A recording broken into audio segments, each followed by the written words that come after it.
बिस्मिल्लाहिर्रहमानिर्रहीम। Welcome to GKDC official. आज की इस वीडियो में हम एक नई सीरीज़ का आगाज़ करने जा रहे हैं जिसको एनोलॉजी बोलते हैं। इस सीरीज़ के सवाल आपको हर कम्पिटिटिव एग्ज़ाम, एडमिशन एग्ज़ाम और जॉब के रिलेटेड एग्ज़ाम में देखने को मिलेंगे और ख़ास तौर पर इन क्वेश्चन का ताल्लुक एजुकेटर की जॉब्स के साथ है। तो लिहाजा इस वीडियो को शुरू करने से पहले अगर आपने GKDC ऑफिशियल को सब्सक्राइब नहीं किया तो उसको सब्सक्राइब कर दें और उसकी डेली की वीडियो को देखते रहें, तो ये चैनल आपके लिए बहुत मददगार साबित होगा। तो सबसे पहले देखते हैं कि एनोलॉजी का क्या मतलब होता है। इसका मतलब होता है मुशाबियत। आपको एक क्वेश्चन गिवन होगा, उस क्वेश्चन के हिसाब से आपने दूसरे क्वेश्चन को सॉल्व करना है। यानी एक रिलेशन का आपको बताया जाएगा और दूसरे रिलेशन का आपसे पूछा जाएगा, तो आपने अपनी जनरल एबिलिटी को, अपनी कॉमन सेंस को यूज़ करते हुए उसका रिलेशन बताना है। तो आइए पहले क्वेश्चन का आगाज़ करते हैं। The first question is pen is to poet as needle is to. Pen is to poet, जैसे कि पोएट पेन को इस्तेमाल करता है, इसी तरीके से नीडल किसको इस्तेमाल करती है, तो नीडल इज़ टू थ्रेड, यानी कि जो सुई है वो धागे को इस्तेमाल करती है। तो this is our right answer. Next question is careful is to cautious as boastful is to. Careful is to cautious. Careful बोलते हैं जो बहुत ज़्यादा मोहतात होता है और कॉशियस भी मोहतात को बोलते हैं, यानी ये एक दूसरे के सिनोनिम में। बिल्कुल इसी तरीके से बूस्टफुल इज़ टू एरोगेंट। एरोगेंट और बूस्टफुल ये जो है वो मगरूर को, मुतकब्बिर को बोला जाता है। तो जैसे उसका रिलेशन है, बिल्कुल इसका एरोगेंट के साथ रिलेशन बनता है। Next question is hope is to aspire as fib is to. Hope is to aspire. Hope का मतलब होता है उम्मीद और एस्पायर का मतलब ये होता है उम्मीद, ख्वाहिशात। As fib is to, fib और लाई ये दोनों एक दूसरे के सिनोनिम है, तो इसका राइट ऑप्शन होगा fib is to lie. Next question is pride is to lion as shoal is to. Pride is to lion. Lion, pride is to lion. Pride बोलते हैं लायन का एक ग्रोह होता है, जो 2 से लेकर 40 तक लायन इकट्ठे रहते हैं, तो उसको प्राइड बोला जाता है। As shoal is to, shoal is to fish. जिस तरीके से लायन की ग्रोह को प्राइड बोला जाता है, इस तरीके से फिश की ग्रोह को शॉल बोला जाता है। तो ये इन दोनों का आपस में रिलेशन है। तो नेक्स्ट क्वेश्चन की तरफ जाते हैं। Next question is exercise is to gym as eating is to. Exercise is to gym, इसका रिलेशन देखेंगे। जैसा कि एक्सरसाइज जिम में जाके की जाती है, इसी तरीके से ईटिंग कहाँ पे की जाती है, तो definitely eating is to restaurant. Eating restaurant में की जाती है। तो next question is guide is to direct as reduce is to. Guide, guide का मतलब होता है गाइड करना, किसी की डायरेक्शन देना। डायरेक्ट का मतलब है सीमत तयन करना। इसी तरीके से रिड्यूस, रिड्यूस कहते हैं कम करने को, तो इसका सिनोनिम कौन सा होगा, डिक्रीजेस। यानी कि रिड्यूस का मतलब होता है कम करना और डिक्रीज का मतलब ये होता है कम करना। तो इनडायरेक्ट ये दोनों एक दूसरे के सिनोनिम है। Next question is insect is to disease as war is to.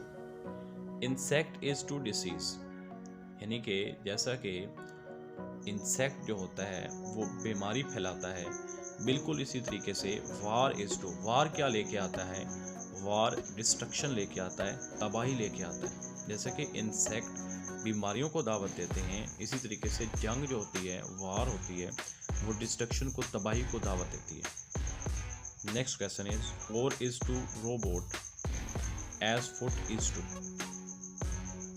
Ore is to robot. Ore बोलते हैं जो चप्पू होता है, रोबोट यानी कि वो कश्ती जो चप्पू से चलती है, और का जैसे उस चप्पू का ताल्लुक उस बोट के साथ है, बिल्कुल इसी तरीके से फुट का ताल्लुक किसके साथ है, फुट का ताल्लुक है स्केट बोर्ड के साथ। स्केट बोर्ड आपका जो वो बोर्ड होता है जिसके ऊपर चढ़ के उसको रनिंग के लिए इस्तेमाल किया जाता है, तो जैसे वहाँ पे फुट को इस्तेमाल किया जाता है इसको चलाने के लिए, स्केट बोर्ड को, बिल्कुल इसी तरीके से रो बोर्ड को चलाने के लिए और की ज़रूरत पड़ती है। तो यहाँ से इसका ये रिलेशन बनाया जा सकता है। Next question is book is to cover as painting is to. Book is to cover, यानी कि जैसे कवर को बुक की हिफाजत के लिए इस्तेमाल किया जाता है, बिल्कुल इसी तरीके से पेंटिंग को, पेंटिंग की हिफाजत के लिए किसको इस्तेमाल किया जाता है, तो डेफिनेटली पेंटिंग की हिफाजत के लिए फ्रेम को इस्तेमाल किया जाता है। तो ये था हमारा ये क्वेश्चन। नेक्स्ट क्वेश्चन की तरफ जाते हैं। Candid is to indirect as honest is to.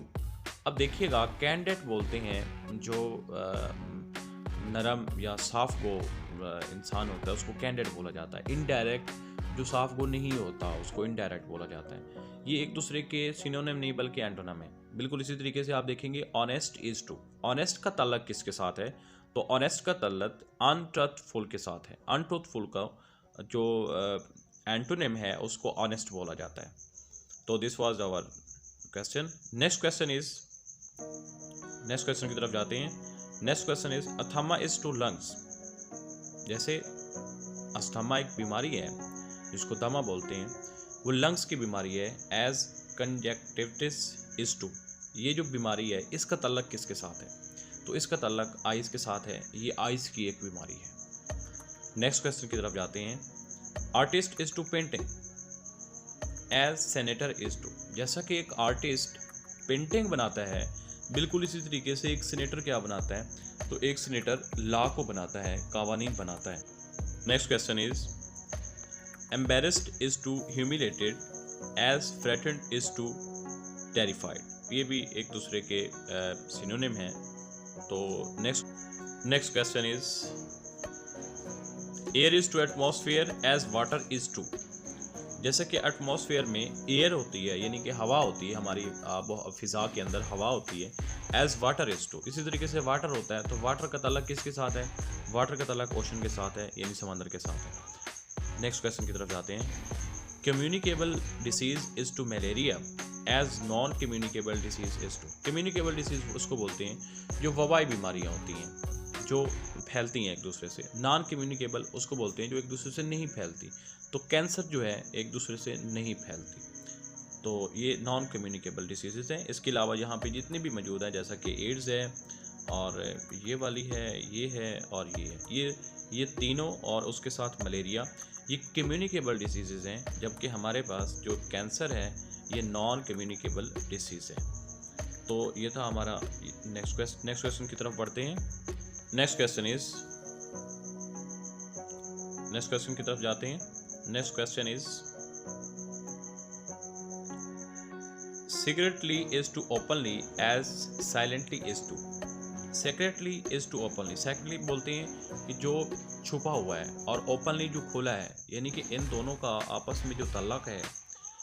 इसी तरीके से साइलेंटली का ताल्लुक किसके साथ है? साइलेंटली बोलते हैं खामोशी से, और नॉइसली बोलते हैं जो खामोशी से नहीं होता, शोर को बोलते हैं। तो इसका आपस में जो है वो ताल्लुक होगा। तो this will be our right answer. Next question is float is to sink. Float बोलते हैं तैरना को, और सिंक बोलते हैं डूबने को।